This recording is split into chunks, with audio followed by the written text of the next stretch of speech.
las garantías individuales, lo cual es un mero decir y es soñar, es jugar con lumbre, porque con las Fuerzas Armadas, con el ejército no se juega. Al ejército hay que saberlo manejar con energía y a través de las leyes y de estructuras eficaces.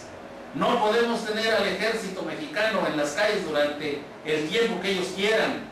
No es el ejército el que debe dictar las políticas a seguir en contra de la nación mexicana, sino que es el poder civil emanado de la nación mexicana, emanado del pueblo de México, a través de sus instituciones republicanas, quien debe decidir cuánto tiempo, en qué condiciones puede estar el ejército y las demás fuerzas armadas en el territorio extramilitar, como son las vías públicas, los lugares de acceso civil, las plazas públicas. No puede ser el ejército el que diga esto. Y entonces tenemos que destacar esta terrible inseguridad en la que nos encontramos. Hace unos días se celebró en los Estados Unidos una reunión convocada por el presidente de Estados Unidos de los representantes de más de 40 naciones, las más importantes del mundo, entre ellos los representantes de Rusia, de China y de los más importantes países del mundo, entre ellos México, Brasil, Argentina, y parece que también estuvo presente ahí Chile. Nosotros, pensando como mexicanos y como latinoamericanos, tenemos que considerar que también tenemos intereses muy caros, fundamentales, muy importantes en el concierto de la lucha de los intereses del mundo. No pueden los Estados Unidos disponer solamente para beneficio de ellos de cuando está en riesgo la seguridad mundial, porque los Estados Unidos no es el único país que habita la Tierra. Somos todos los más de 100 países que conformamos todo este universo. Y dentro de este universo, desde luego que estamos las naciones indio-latinoamericanas, que tenemos intereses vitales que defender y que cuidar. Pensemos, por ejemplo, en la vastedad de nuestros mares, en los ríos a través de todo el continente, en los bosques, en las montañas, en los Andes. Pensemos que las Islas Malvinas nos corresponden y nos pertenecen como latinoamericanos, así como pertenecen y corresponden a los argentinos. Pensemos que los vastos recursos que hay en Sudamérica, esos grandes ríos que son de los depósitos acuíferos más grandes del mundo, las reservas acuíferas más grandes del mundo, de las cuales están prácticamente apoderándose estas potencias occidentales que lideran los Estados Unidos, y por tanto nosotros tenemos intereses estratégicos, tenemos una necesidad de cuidar una seguridad estratégica, todo lo cual se logra a través de ejércitos nacionales conformados, preparados, adiestrados solamente por nosotros como mexicanos, y no es ilógico como está ocurriendo en los actuales gobiernos.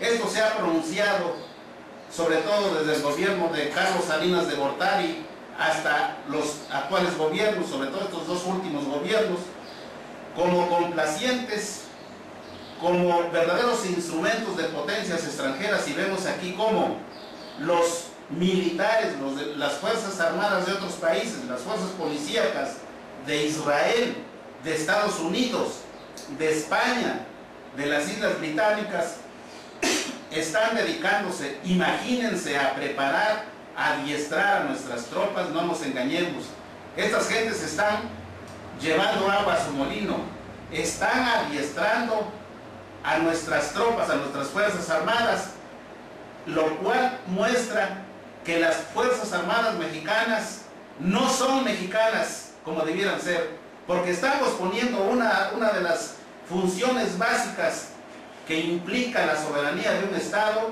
en manos de otros Estados. Y entonces que no nos engañe esa propaganda que sale todos los días, que hay una guerra en contra del narcotráfico, en contra de la delincuencia organizada, en contra del terrorismo.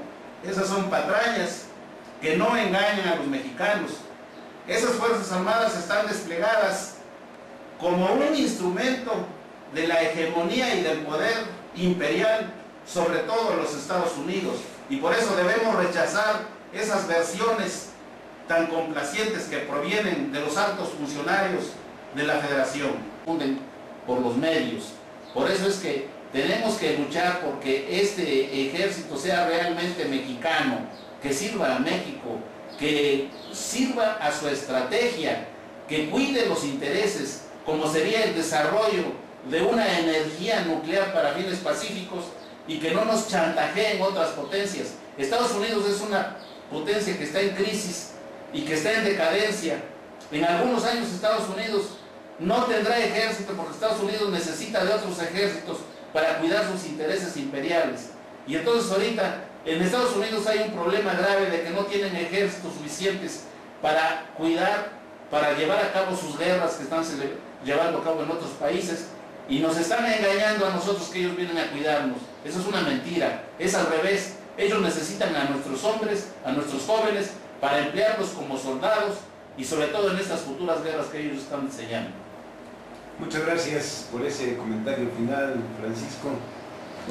Nos comprometemos a hablar posteriormente en otro programa de cómo Estados Unidos se ha convertido en un verdadero imperio.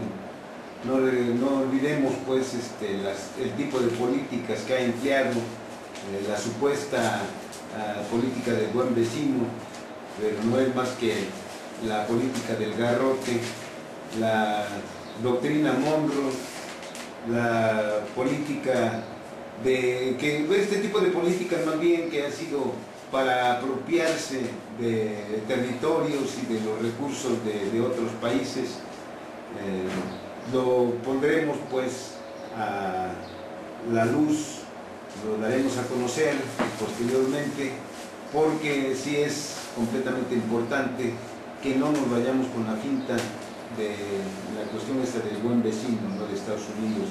Definitivamente han sido relaciones depredadoras de Estados Unidos hacia México las que se han realizado, incluso pues lo que está aconteciendo actualmente, ¿no?, con nuestros paisanos que se van al otro lado.